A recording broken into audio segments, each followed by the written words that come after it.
What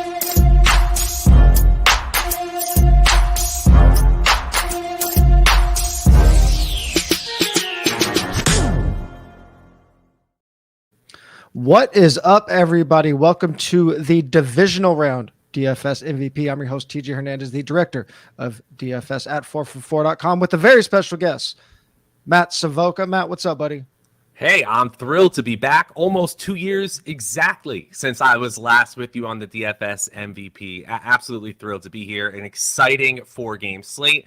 Wacky between DraftKings and FanDuel doing different things with their main slate, but we're going to navigate it. I'm just so happy to be here. Let's dig in, man. Yeah, for the long time DFS MVP listeners, you probably know Matt as my co-host from a couple years ago. If you've been a subscriber this year, even though you haven't seen him on the channel, you've seen him rocking all of the showdown slates. So we will go through game by game. If you've read Matt's showdown slates, you know he does phenomenal matchup analysis for each of those, and we'll go through that and look at it from a different slate perspective. If you've looked at the slate already, or the content on 4for4, you'll notice that we have ownership for the 4-game slate up, but we do have projections up for the 2-game slates as well.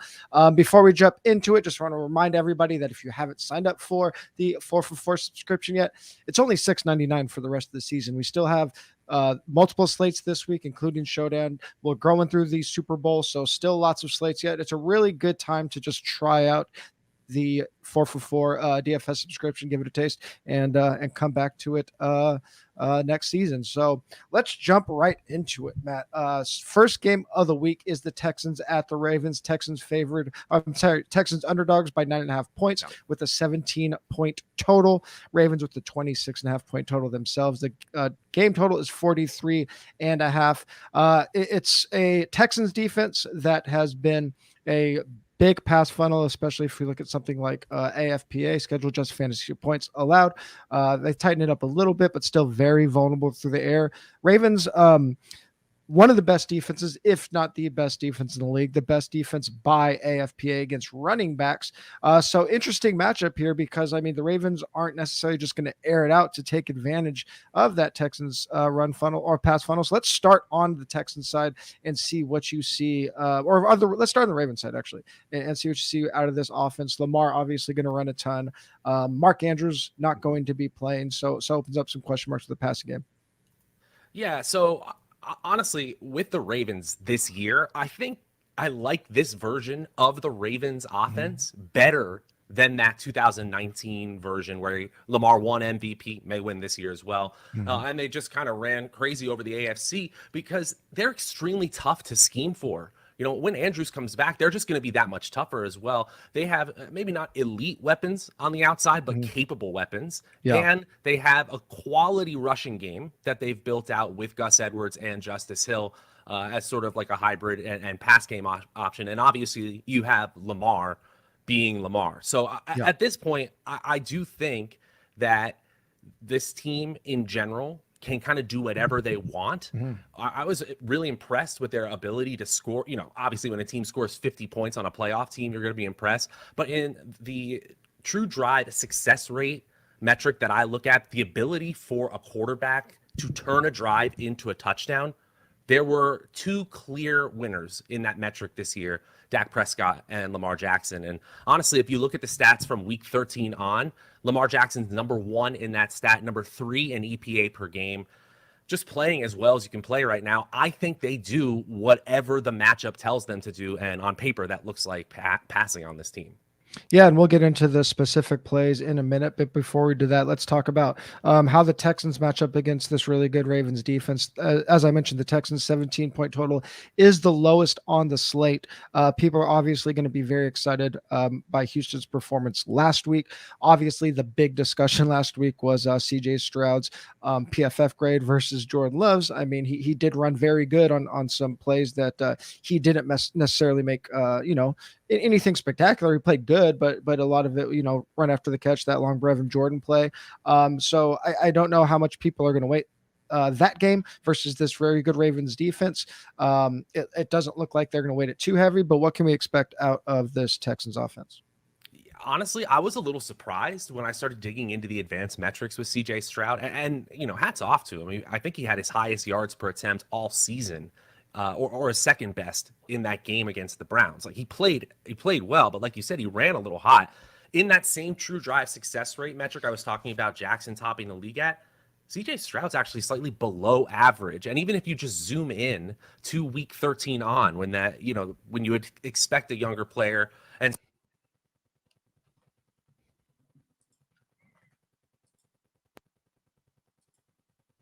average in EPA per game.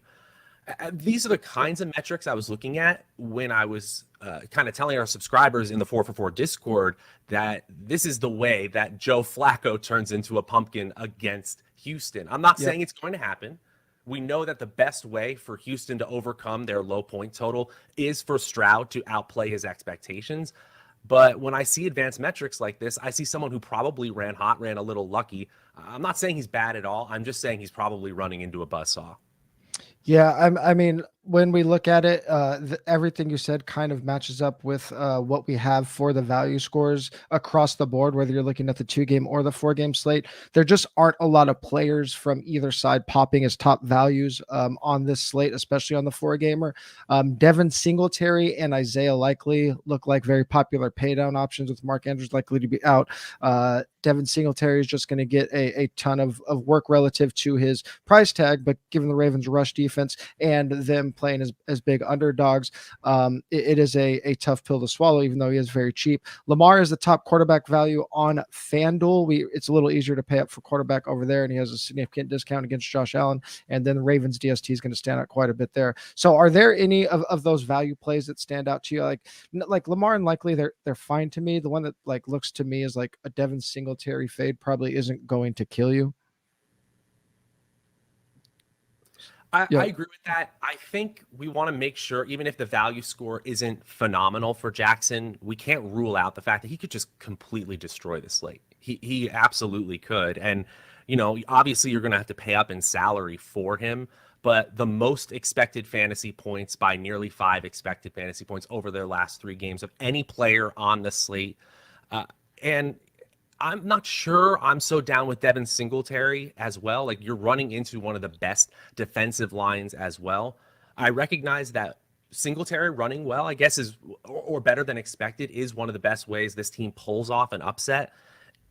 I kind of feel like I want to go to either Nico Collins and just lock in some floor and ceiling, or I want to go down to a player like Schultz, who caught a touchdown and before that was really consistent with his volume. And then maybe I'll take a chance with one of these ancillary players, high in value for us, Isaiah Likely, Justice Hill. I kind of like Zay Flowers a little bit more, but from there, I think there are some ancillary options, especially if you're talking about a 4-game slate, that I like more than these Ravens or Texans tertiary pieces, at least. Yeah, I mean, let's talk a little bit about those ancillary options, because I don't think this is a game, especially on the 4-gamer, that we're going to be stacking like super heavy. But if you do stack it, I mean, like I said, it's like Nico Collins and Isaiah Likely are going to be the obvious plays. Are there any other plays that stand out to you? Again, Brevin Jordan had the big play last week. Dalton Schultz with Noah Brown out can kind of be that number 2 guy. And then we got Baltimore running backs as well. So any of these plays pop to you? Honestly, one thing I saw that I'm not going to say go out and play him everywhere, but Rashad Bateman's expected fantasy points when he plays are up there with the other core Ravens players, Gus Edwards, Justice Hill.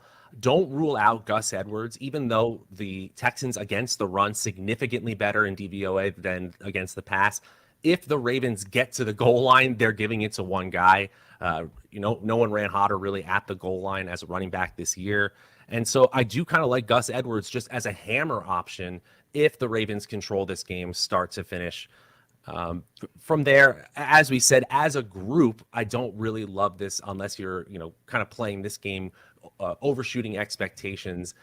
As far as ancillary options, the expected fantasy points, the opportunity value for these players really low. Last thing I'll say, if you're just looking for a complete flyer option, Robert Woods' projection a little bit lower. And then when we were running our floor and ceiling values, I I like had to check again because there was a couple of sims where he pulled out a 30-point score. I'm not saying that's anything but a very low probability option, but hey, that's what the model showed. Worth pointing out.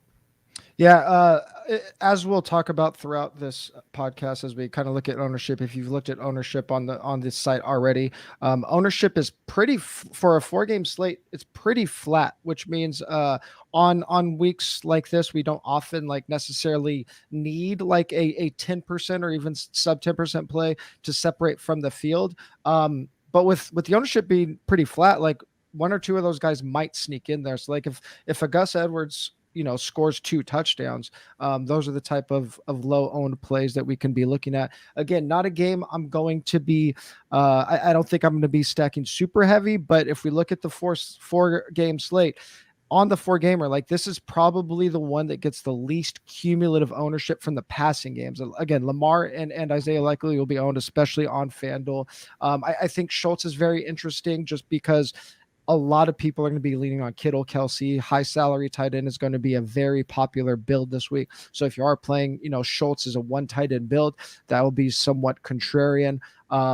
I think, again, building without paying down for Singletary, especially on the 2-game slate where he's gonna feel like a must click almost, that's going to be pretty unique. And then with Mark Andrews out, I mean, you didn't mention this, but I have heard some talk about the Ravens saying this is the most healthy Odell has been all season. I believe it was Josh Norris that brought it up, that's kind of said they've been saving his best for last, and this is where they're finally going to let him break out coming off of 20 days rest. So I mean, maybe some Odell skinnies if Isaiah likely gets like way out of hand in ownership could be pretty interesting. Agreed. I just have to say that when looking at the opportunity value, I kind of hope you're right, but they better be doing that because his opportunity value is below the running backs, below Zay Flowers, below Isaiah Likely, and even Rashad Bateman's up there with him. So we saw a similar ramp up of usage down the stretch when he was with the Rams. Tons of red zone and end zone usage. I'd love to see it. I'm not sure if the stats bear that out, at least looking at the last month of the season or so.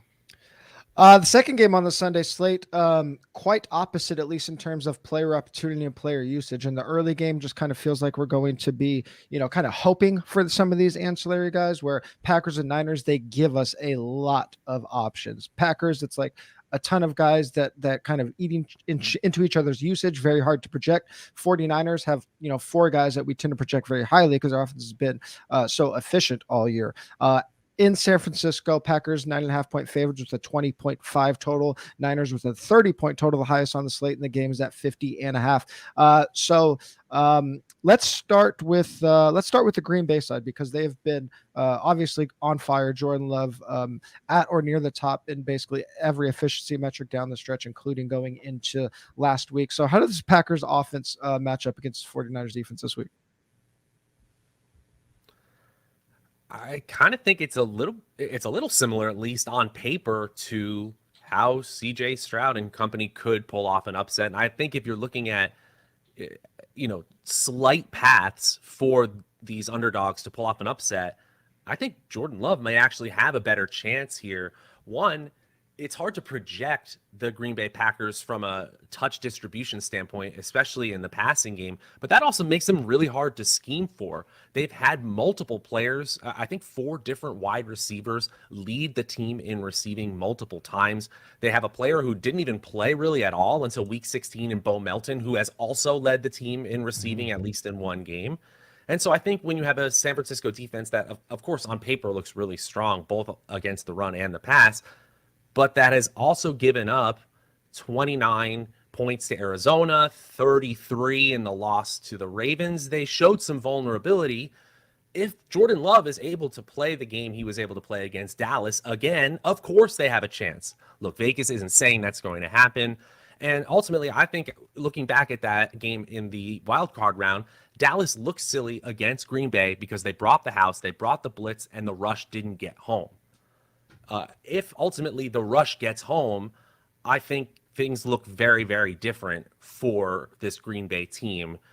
49ers 4th in pass defense DVOA. And I think I'm burying the lead in this whole game script because the Packers are 26th in rush defense DVOA and playing Christian McCaffrey on weeks and weeks of rest.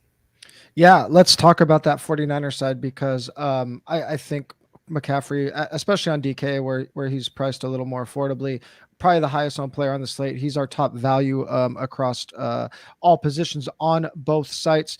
The question that we've had, I mean, all year when 49ers have been on a main slate on this podcast is like, how do we parse out how the 49ers target share or touch share is going to play out, because all these guys, obviously CMC is going to get his, but we need CMC to always go off to justify his ownership and salary, like especially if you're playing on FanDuel where he's 10.8. But on DK, on whether you're playing on the 2 gamer or the 4 gamer, probably the most popular player on the slate. So does he have the upside to pay off that very high ownership? And then with those pass catchers, like, is it an Aiyuk, Kittle, or Debo game? Is there anything that stands out there? I mean, I think the answer to your question is yes. I think he has the opportunity value, especially if you just look at him compared to the rest of the slate. I mean, obviously, McCaffrey, when you look at pretty much any metric, he's going to look ridiculous when you look at usage metrics. But I realize that the Packers defense has been vulnerable at times against the pass. They're 27th in pass DVOA and the rush. I just don't see them moving away from McCaffrey. I do want to just, this is something I brought up in the article.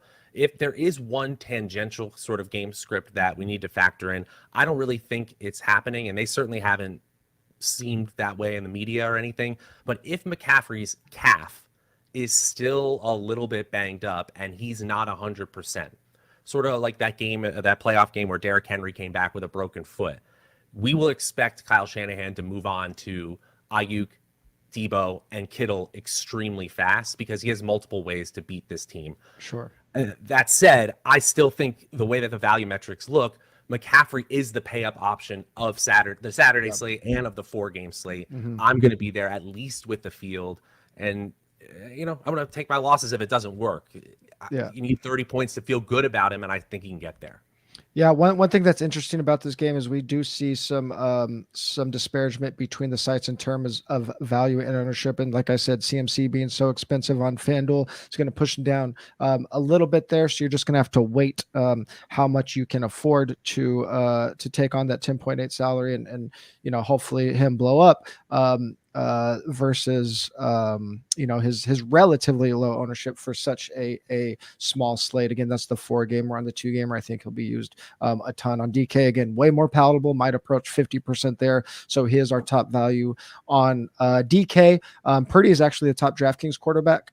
It's just a matter of who are we going to pair him with. 4for4 really likes Kittle as a top tight end value on both sides. And even though he's going to be right there with Kelsey as the most popular tight end on the slate on the 4-gamer, like he still might not reach 30%. So you have a chance to pair Purdy with Kittle, and even though he's the chalky tight end, he's not going to be crazy owned. So I kind of am interested in following 4for4's projections there. And then on the Packers, they kind of all cannibalize each other's projections, just because outside of Aaron Jones, those pass catchers are going to be very tough to project. So let's actually start on that side and kind of try to parse out those Packers pass catchers before I ask you about where to go on the 49er side. Yeah, this team, again, hard to scheme for, but also from a DFS perspective, you're talking about playing multiple lineups. I think the expectations for these, I guess we'll call them all auxiliary options for the Packers in the receiving game, kind of set the tone for what our projections are in the mid-tier, especially on DraftKings. If you're playing multiple lineups, I think you can take a chance of stacking Jordan Love with any of these players. Mm-hmm. The expected fantasy points actually point to Bo Melton and Christian Watson. If you look at straight projections, you're looking at Jaden Reed and Romeo Doubs. I don't think any of them are crazy. And then let's talk about Aaron Jones. The opportunity value, look, I mean, Christian McCaffrey's number 1 on the slate, but compare Jones to the other top players, the other popular players on this slate. He's got more expected fantasy points over the last 3 weeks than Debo Samuel, than Brandon Aiyuk, than George Kittle. He's right there with Jordan Love, and he's got more expected fantasy points than the quarterback in Purdy. So even in a losing effort, I think you could see usage from Aaron Jones in the passing game and, of course, in the rushing game that makes him worthwhile. Obviously, a really solid ceiling score. Like you said, the best value in terms of pure numbers, definitely George Kittle on DraftKings, 5,200. Yeah, I especially on that two gamer, I do think that if you can nail who the Packers primary pass catcher is going to be, who's going to ball out, like we saw last week, if one player is able to separate, I think that is going to be the biggest determinant, especially on that two gamer.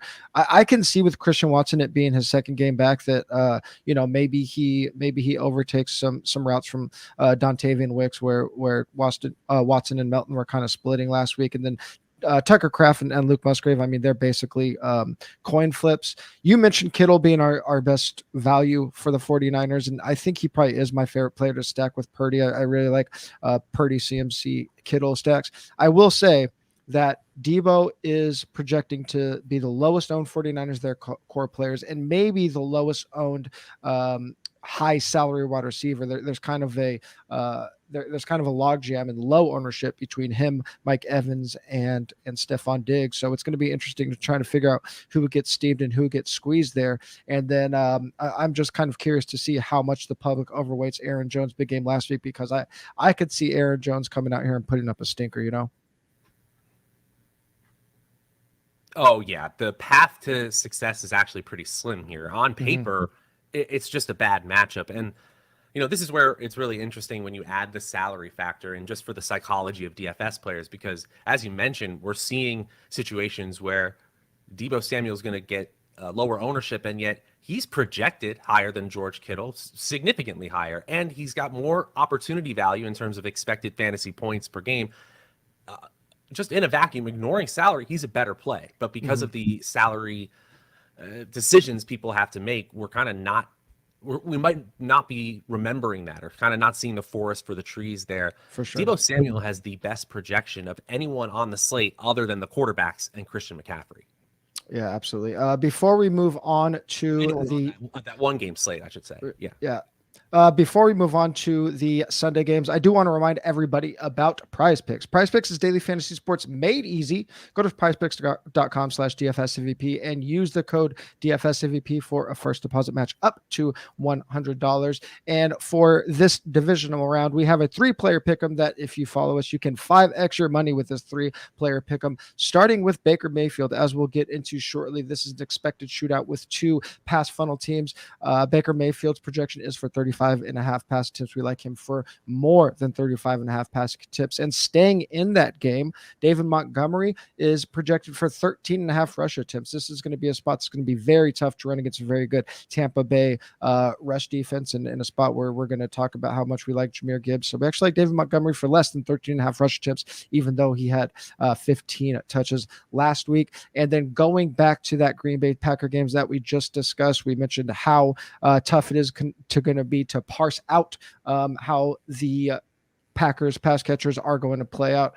Luke Musgrave projecting for 5 fantasy points. I mean, that's basically hoping he gets a touchdown. So we like Luke Musgrave for less than 5 fantasy points. Again, that 3-player pick'em will help you 5 extra money. Don't forget to go to prizepicks.com/DFSMVP.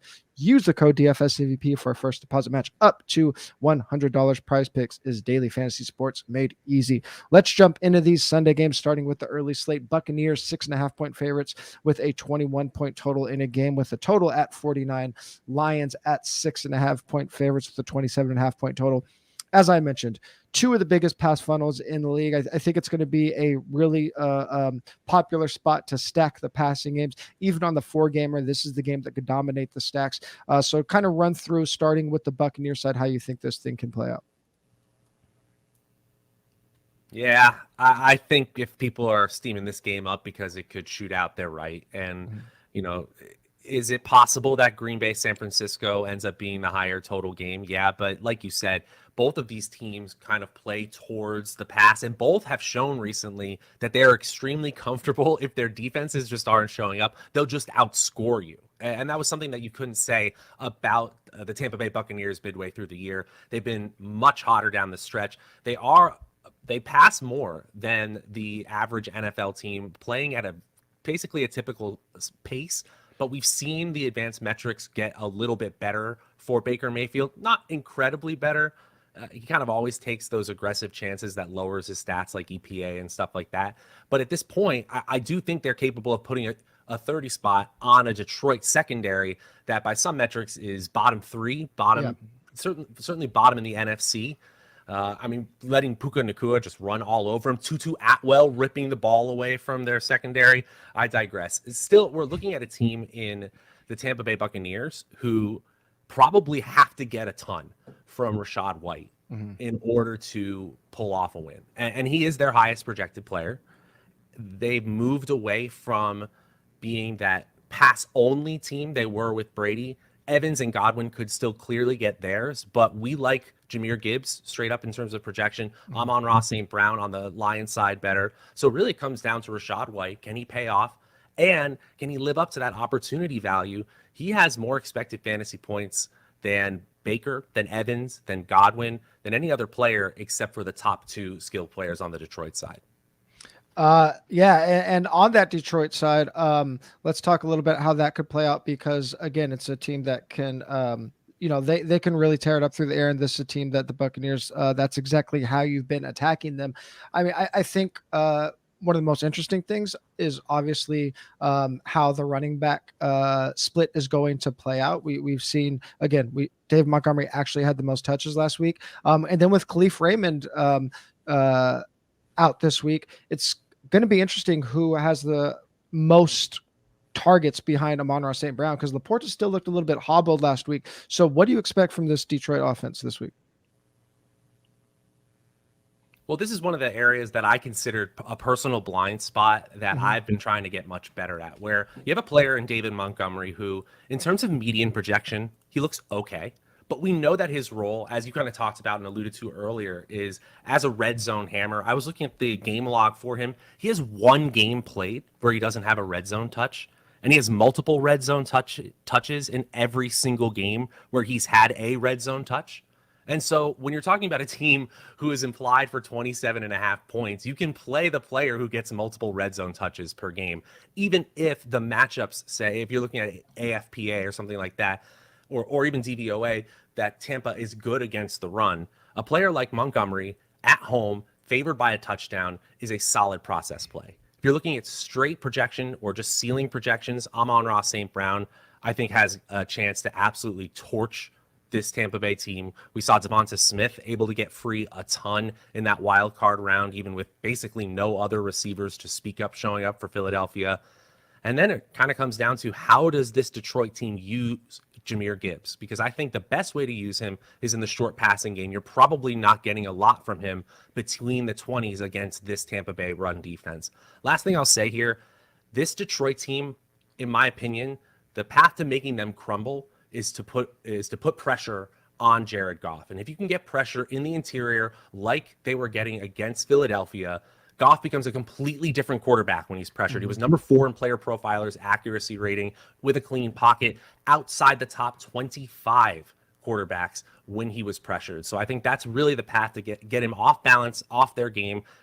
I'm not saying that's the most likely thing, but that's kind of the path to success if you're rooting for Tampa Bay. Yeah, Rachaad White's just going to get such a big workload, relative to some of the other running backs in the field, that he is still projecting as a top 2 overall value on the site, even though the the Buccaneers are 6.5 point underdogs.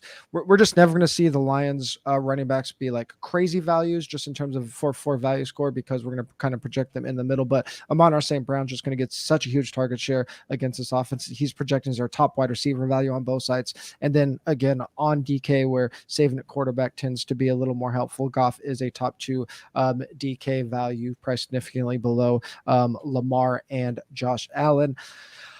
I mean, I think the most interesting discussion is the ancillary pass catching options on the Detroit side. I think people, especially on the 2-gamer, that are heavily stacking this game, that's really going to be where people separate. So is there anything that stands out to you from either side, but especially on that Detroit side for their ancillary pass catchers? Like anyone not named Amon-Ra, basically?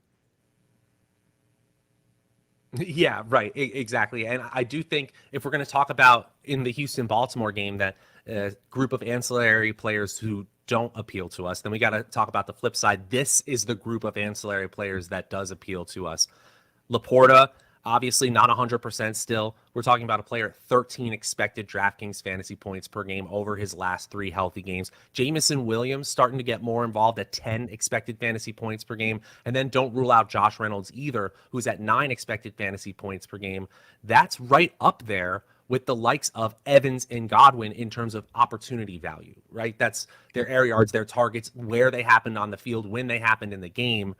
The Lions tend to be in shootouts. They tend to be scoring, and that means all of these players have inflated opportunity value. I personally like them better than the same ancillary options on the other side, but I think Trey Palmer could get free for another long score against this Detroit team. I think Cade Otton could move the chains and have a touchdown.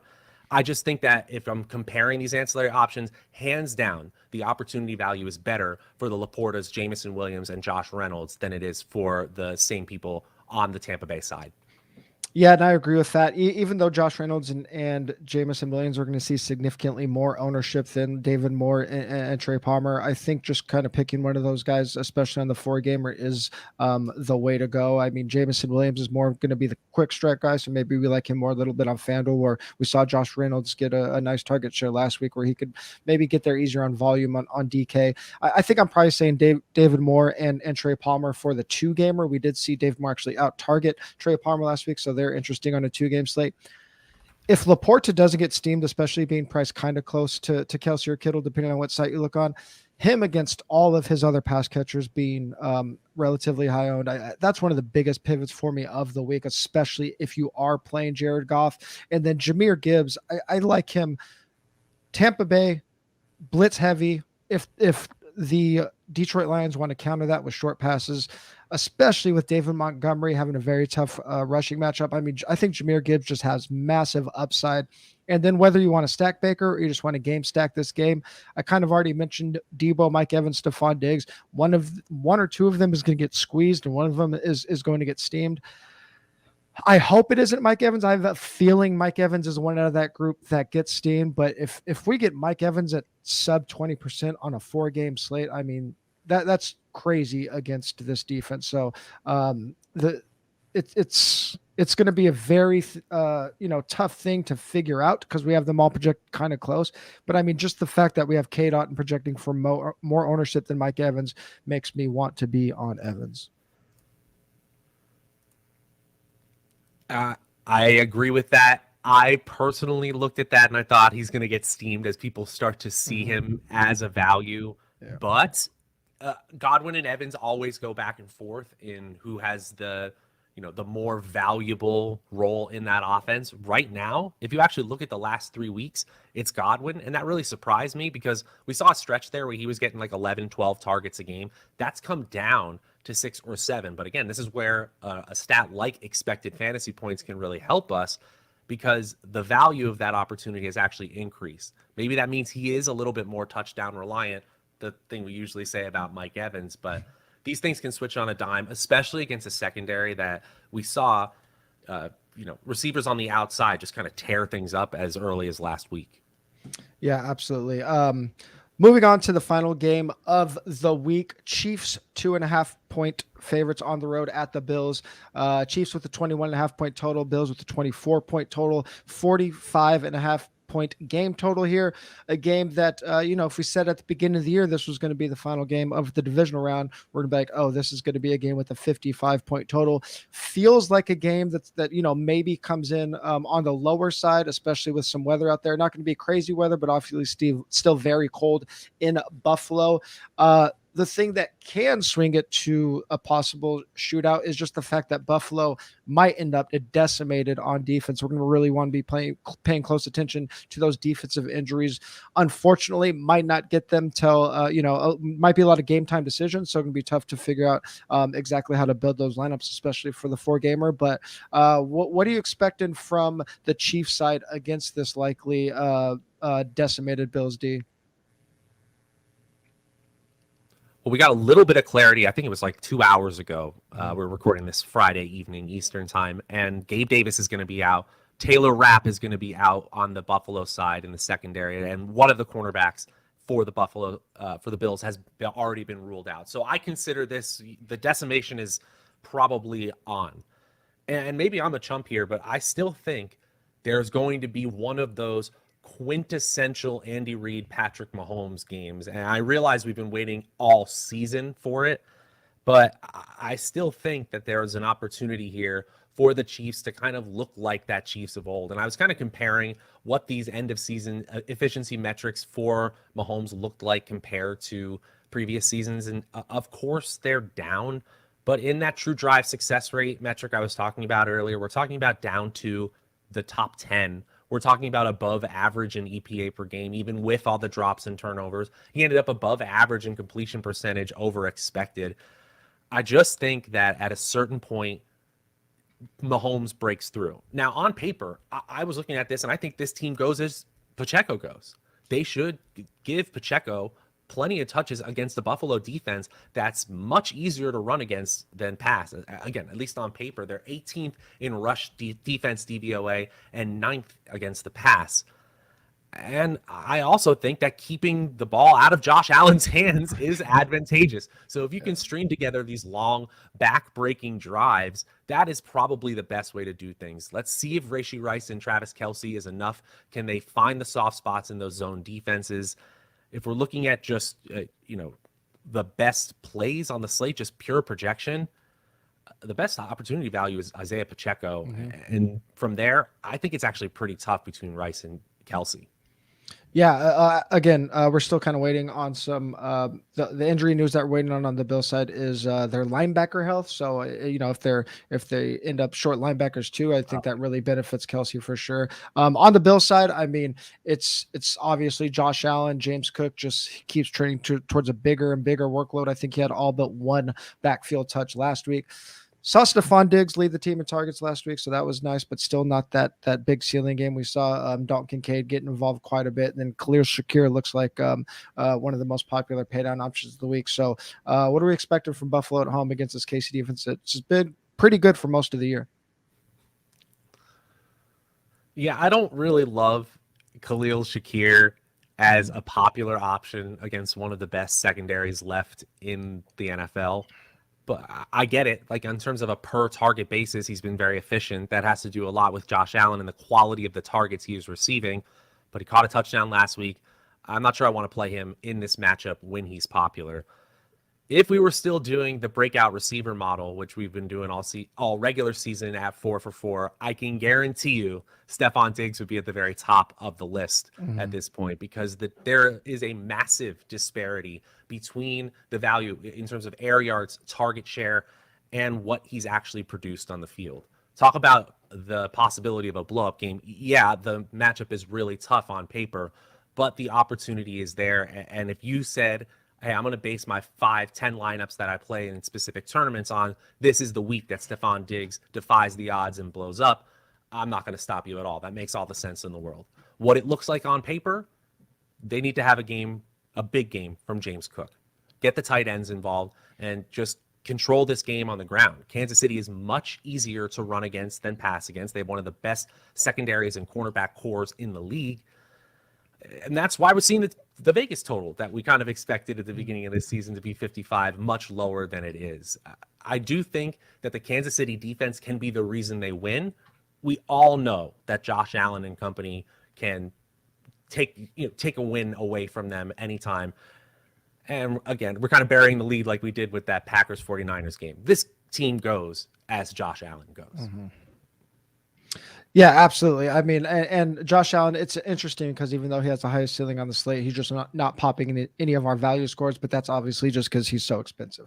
I mean, on the 2-gamer, he's going to be absolutely owned through the roof. On the 4-gamer, again, as I mentioned, ownership is pretty flat. I think the intriguing thing, and I 100% would agree with you on the Diggs point, that's the intriguing thing about Josh Allen, is that his popular pass catcher is going to be Khalil Shakir. So you're going to, if anybody gets squeezed, I go back to Mike Evans and Deebo Samuel, Kelce's going to be a very popular play. If people are paying up for a pass catcher in this game, it's going to be Kelce. I think Mike Evans ends up with some steam, and then people are going to just kind of mix and match the 49ers pass catchers. So I think, again, on a 4-game slate, we're going to get Stephon Diggs at like sub 20, just maybe barely 20%. Like that makes me want to play him with Josh Allen, even though it's going to be quite expensive. And because Shakir's going to be expensive, because Diggs is probably going to be under-owned, I'm not too interested in like getting super contrarian on the Buffalo side, because their best player is already contrarian. Their best receiver is already contrarian. On the KC side, again, I agree with you. If this Bills defense does really struggle, I think the way that the Chiefs attack them is to maintain drives, to use their star players, to use their three, Pacheco, Rashee Rice, and Kelsey. Is there anything besides a dart throw with Hardman or Watson or any of those guys on the KC side? I mean, if you're just looking at air yards, things like weighted opportunity value, then Justin Watson starts to pop. It's basically because he's getting deep targets. The truth of this Kansas City offense is that they have no reliable deep target. So yes, Justin Watson gets the air yards. The expected fantasy points don't really say that they're very valuable air yards. Mecole Hardman, maybe I'm a little biased at this point. I just don't think he's a very talented player. He does actually have the most opportunity value of all these ancillary options. I do think one way you can play this in very large field tournaments is Clyde Edwards-Helaire. They clearly trust him to spell Pacheco. So if you get a situation where you have a long, drawn-out drive, sort of like the game script we're talking about, but Pacheco, maybe rips off a 35-yard run, then needs to come out, I think this team is more willing to use Clyde Edwards-Helaire for an entire drive, for an entire red zone series than they were earlier in the year. I'm fine taking a chance there. And if Rashee Rice is not going to be popular at all, he's actually the highest projected wide receiver on this one-game slate. So I might go there, even if that's a hard salary spot to get to. Yeah, I mean, Rashee Rice will be used. He's not going to be up there with like a Monra, but I mean, Kelsey, Pacheco, both going to be near the top in terms of their positional ownership. But as you mentioned, this is a spot where I think it's okay to lean into that Chiefs chalk. If I'm getting away from it, it's getting off Kelsey so I could get to Diggs most likely. I think that's a really big leverage spot. And then Kincaid and Dawson Knox also direct leverage off of Kelsey at the tight end spot. I think Kincaid's, if he gets there, it's going to be those, more volume. Obviously, we want the score from tight end. So on DK is going to get you those PPR points. Knox, I think he's probably more of just like a 2-game FanDuel touchdown and pray type play. And I agree with you. Like Watson and Mecole are just pure punts. Agreed. One thing I was looking at just as an overview of the slate as a whole, especially when we're talking about that 4-game DraftKings slate, I think people tend to play it a little too much, actually, like a showdown slate, and think that they can't play popular players together. They need to get too contrarian. I was just doing a little bit of work right before the show and looking at the ceiling compared to the combined ownership. So if you take two players' ceiling, you add it together, and then combine their ownership to see how many people are likely to have both of those players. The highest pairs of players in that 4-game slate, we're talking about maybe 15, maybe 20% ownership. So the minute you add just a unique second or third option in a skinny stack situation, you're probably unique enough. You can get chalky pretty much everywhere else. Yeah, and as I said earlier, that this for a 4-game slate, ownership is quite flat. So I don't think that you're going to have to go way off the board to have a somewhat unique lineup.